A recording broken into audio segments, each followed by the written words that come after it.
Muito obrigada, Sra. Presidente, Sr. Comissário e Vice-Presidente da Comissão Europeia. Antes de mais, queria agradecer a sua presença aqui e começar também por agradecer a referência que fez quando referiu os desafios internos da União Europeia, a referência que fez aos governos populistas e o perigo que representam, o facto de ter referido também a Roménia. Existe uma duplicidade muitas vezes no facto em que se refere o populismo que existe em países como, por exemplo, a Polónia e a Hungria, mas raras vezes se refere os populismos de esquerda e, portanto, hoje saudamos aqui o facto de ter vindo alertar também para esse importante perigo que é o populismo de esquerda e a extrema-esquerda, que, como um partido de centro-direita que somos, vemos com muita preocupação e, portanto, gostava de começar por saudá-lo aí. E queria continuar por falar um bocadinho sobre Portugal e um bocadinho sobre a Europa. E gostava de começar com uma citação sua. Em 2015 esteve aqui o Sr. Comissário e deixou uma mensagem, e vou citá-lo, uma mensagem que, por favor, o país continuasse com reformas estruturais que realmente aumentam a competitividade. E disse também que o foco deve manter-se na competitividade e na qualificação das pessoas, sem nunca perder de vista as reformas estruturais. O PSD concorda com esta visão que o Sr. Comissário referiu na altura. É fundamental, de facto, recuperar a competitividade da economia portuguesa para aumentar o potencial de crescimento. Só que os sinais para Portugal neste campo são muito alarmantes, na nossa opinião. O Governo prevê um crescimento potencial de 2% em média entre 2019 e 2023. Só que as instituições como o FMI e o Conselho das Finanças Públicas, que têm, de facto, uma visão de longo prazo ou têm projeções de longo prazo para a economia portuguesa, apontam para projeções muito mais baixas da ordem de 1,5%, que nos colocaria, enfim, como já é habitual com este governo socialista, infelizmente, numa posição em que estamos a divergir da Europa e a perder qualidade de vida face ao resto da União Europeia. Agora, curiosamente, no programa do Governo para o futuro, no programa de reformas e no programa de estabilidade, o Governo justifica este seu otimismo com um efeito positivo das reformas estruturais que foram realizadas. Só que o nosso comentário pode ser apenas se forem as reformas estruturais que foram realizadas pelo anterior Governo, porque este Governo não fez qualquer reforma e ainda tem orgulho em dizer que reverteu reformas do anterior Governo e mais, o Primeiro-Ministro veio mesmo dizer que tem alergia às reformas estruturais. Portanto, a minha primeira pergunta é, o Sr. Comissário referiu já a importância das reformas estruturais e, portanto, gostava que fizesse um comentário a esta observação do Primeiro-Ministro sobre o facto de ter alergia às reformas estruturais. Parece-nos que há aqui um problema. E gostava de falar, já que é o Comissário para o Investimento, para a Competitividade e também Vice-Presidente, de facto, gostava de falar um bocadinho sobre a produtividade.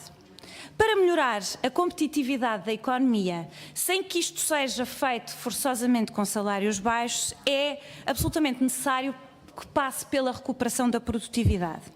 De novo, para Portugal os indicadores são bastante desfavoráveis. Aliás, com este Governo a produtividade do trabalho diminuiu em média 0,2% por ano. Isto é muito preocupante.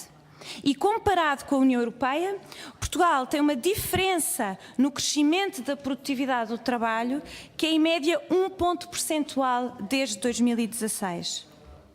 Agora o Governo tem vindo a justificar esta quebra de produtividade com o aumento do emprego. Só que há, de facto, entre os 8 Estados-membros que registaram um aumento de emprego igual ou superior a Portugal, taxas de crescimento de produtividade em 5 deles que foram muito superiores. É o caso da Irlanda, Espanha, Chipre, Malta e Hungria. E 3 destes, Irlanda, Espanha e Chipre, tiveram também programas de ajustamento. E, portanto, para estes países não só há mais emprego, como há melhores salários e há maior produto potencial. E o Governo, infelizmente, não quer nem ouvir falar sobre isto, critica sistematicamente esta nossa preocupação e, portanto, eu espero que, se o Sr. Comissário fizer um alerta para a necessidade de aumentar a produtividade, de continuar as reformas estruturais, o Governo não faça ouvidos mocos, orelhas mocas, como tem feito ao PSD. E, por fim, Sr. Comissário, gostava de falar um bocadinho sobre o seu programa, a estratégia que vai referir aqui para a Europa, um bocadinho sobre a visão do PSD e sobre o que vai referir aqui. Esta semana, no dia 30 de Abril, a Comissão Europeia apresentou a estratégia para o futuro da União Europeia e o Sr. Comissário veio aqui, o Sr. Vice-Presidente veio aqui hoje referir algum desses elementos da sua visão que têm, naturalmente, que estão em acordo com esse documento que apresentou. E eu gostava de falar um bocadinho, e também porque é a sua área, sobre a forma como a União Europeia quer aumentar a influência, aliás, como a Comissão prevê aumentar a influência da União Europeia no mundo. E repare que isso é uma proposta que para o PSD é relevante e importante. É importante por vários motivos, não é só importante de um ponto de vista económico, embora isso também seja relevante, mas é importante porque aumentar a influência, também a influência económica, no resto do mundo, é uma forma também de transmitirmos os nossos valores de democracia, os nossos valores das democracias liberais. E, portanto, isto é de facto fundamental de um ponto de vista económico e político. E por isso devo dizer-lhe que, embora tenha pistas interessantes, o documento de estratégia da UE, de facto, na minha opinião, falta-lhe alguma coisa. E era sobre isto que eu gostava de falar um bocadinho hoje.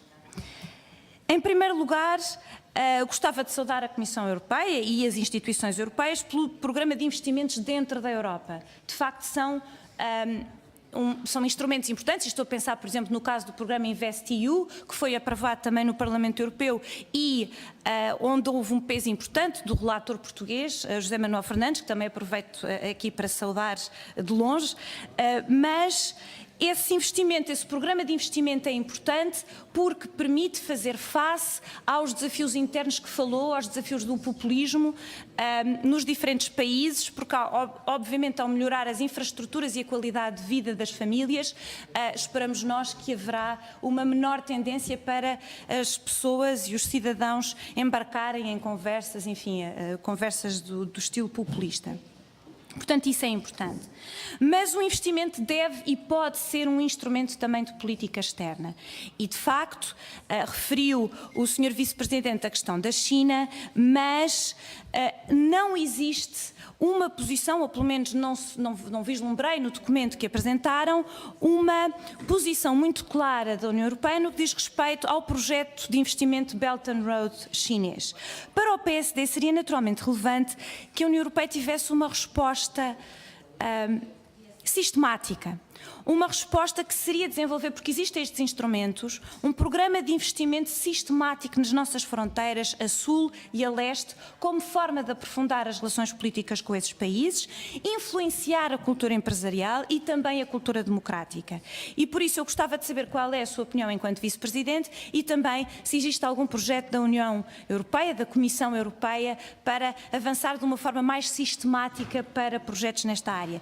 Existe de facto, e estou a chegar ao fim, Sra. Presidente, existe de facto o projeto de investimento em África e agradecia também que desenvolvesse um pouco mais esse projeto de investimento em África, que obviamente para Portugal é fundamental, numa perspectiva em particular Portugal tem sempre tido de apoiar os países de língua oficial portuguesa, mas também gostava de conhecer a vossa posição sobre um programa, a criação de um eventual programa de investimento mais sistemático nas regiões de fronteira. E vou terminar apenas agradecendo a sua presença aqui, Sr. Comissário, e dizer que infelizmente eu terei que partir mais cedo para outra reunião, mas estão aqui os meus colegas e as gravações para ouvir a sua resposta. Muito obrigada.